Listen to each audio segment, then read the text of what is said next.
The picture or the icon of Our Lady of Perpetual Succor is very special in the sense that it was entrusted to the Redemptorists around the time, just a few years after we came to this beautiful church that was built in the 1850s. And we're very proud of the fact that we have the first copy of the icon.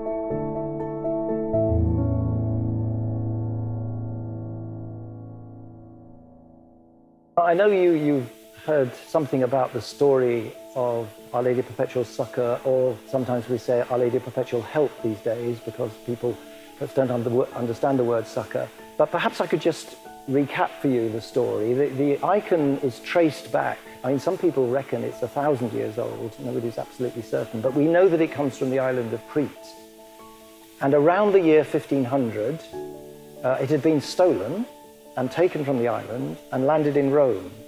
And the story behind it is that Our Lady made it absolutely clear that she wanted this icon to be venerated publicly. And eventually, after some interesting incidents, which we won't go into now, but the picture landed up with the Augustinian monks in Rome, in their Church of St. Matthew. And from 1500 until the end of the 18th century, 1798, it was venerated there. But when the Napoleonic forces invaded Rome, the Augustinians fled. They took the icon with them. And by the middle of the 19th century, things had settled down again in Italy. And people were saying, I wonder what happened to that icon. In fact, there was a famous sermon preached. Would to God somebody knew where this was. And there was an altar boy who used to serve the Augustinian monks when he was a little boy. He'd become a Redemptorist. And he knew the Augustinians still had it in their new home in Rome. And that it was just lying, I think, upstairs in a room or something, and collecting dust. And so he came forward and said, well, we know where the icon is, and it was rediscovered.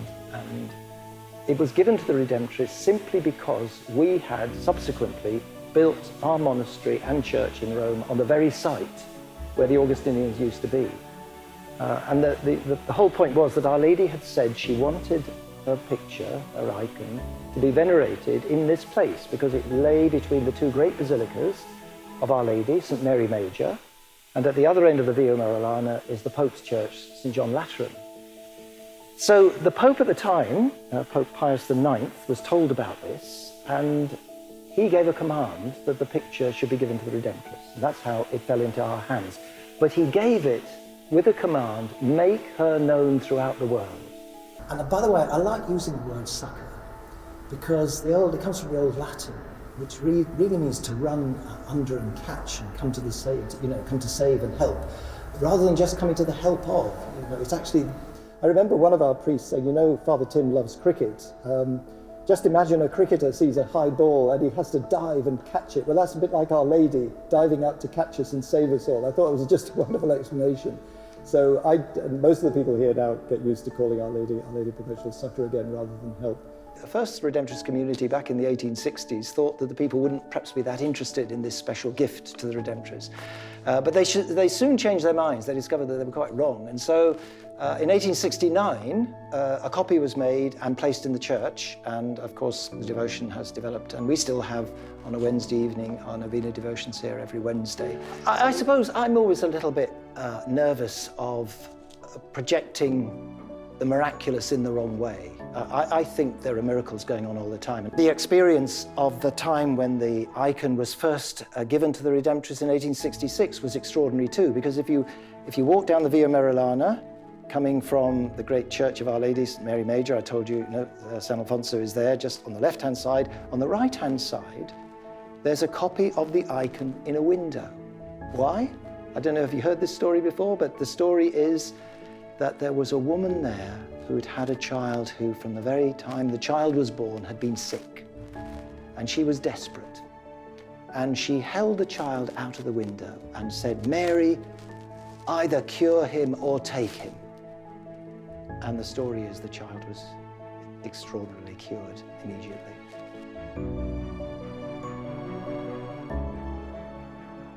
With the world as it really is, we have to cope with the suffering. And Jesus, after all, took on our suffering and died as a young man, and we believe that our sufferings have an eternal value when they're united with Jesus. But sometimes I think the Lord, does want us to get better and to move on, and other times our vocation is to cope with the suffering. And it's very difficult. I think in the Christian life, we have to be very discerning people. And so I would say, yes, bring all your petitions to Our Lady. We have a petition box down there. We invite people. And every week we read out some of those petitions. And nearly all of them are about people who are sick, people who are undergoing tests for this, that, and the other. Particularly the children. It breaks our hearts, doesn't it? I mean, when I see sick children, I don't often have to go to Alder Hey, but occasionally if somebody from the parish is there with the children. And you do also get marvelous examples of the power of God working with us, with the prayers of Mary. I can't think of how many times, I've been to people who are sick and in hospital, and I pray the prayer of the sick over them, and they seem to get a new lease of life. I mean, I have a perfect illustration of that recently. I'm sure he wouldn't mind me telling you this, but there was a gentleman down the road. I look after the hospice in Woolton, and I was called one night because the person had been looked after in the big hospital in town, the Royal. The chaplain had been working with him. He desperately wanted to become a Catholic, but they hadn't had time to actually receive him into the church. They'd been doing some instruction.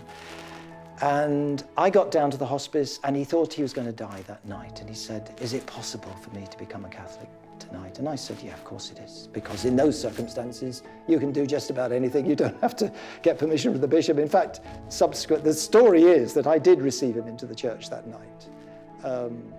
And I completed the process the following day. He made his act of faith. I gave him absolution. I gave him the Pope's blessing.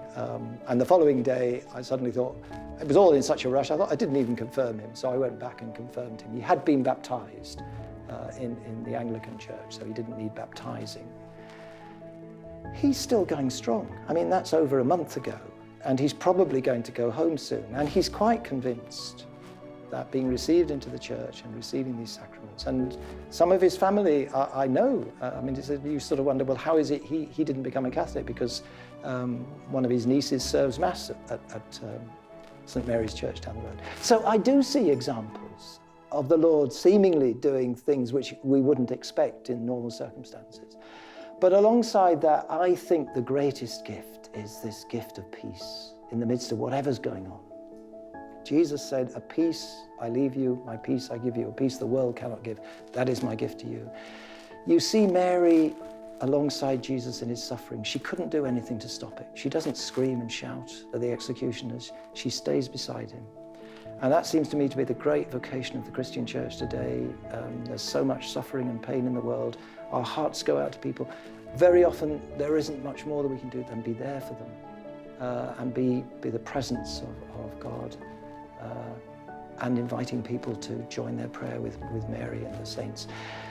That would be where I tend to come from. And certainly I can give witness to the fact that I have experienced extraordinary gift of peace through the sacrament of reconciliation. I don't mean here as a confessor, but as a penitent, just by asking the Lord to heal things that are going on.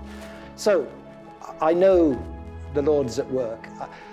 One of my things about understanding providence is to get to people to see the connections in their life. Even little things sometimes. It can be, I think the more kind of aware we are, the more we see God's hand at work in what's going on.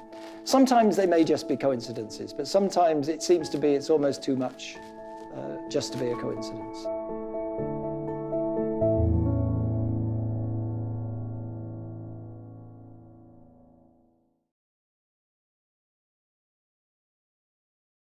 I'm very pleased to be associated with the Shalom media, and I congratulate them for the work that they do. Recent popes have urged all of us to use the mass media to spread the word of God. And in the words of the Psalm, I think it's Psalm 18, their voice goes out through all the earth, their words to the ends of the earth. Shalom is trying to make that a reality. May God bless their work, their initiative, and I wish a blessing on all who follow and watch Shalom. And may the word of God take deep root in your lives, and indeed may Shalom and all that it stands for be blessed. I extend a blessing to all of you. May Almighty God bless you, the Father and the Son and the Holy Spirit. Amen. Shalom World, God's own channel.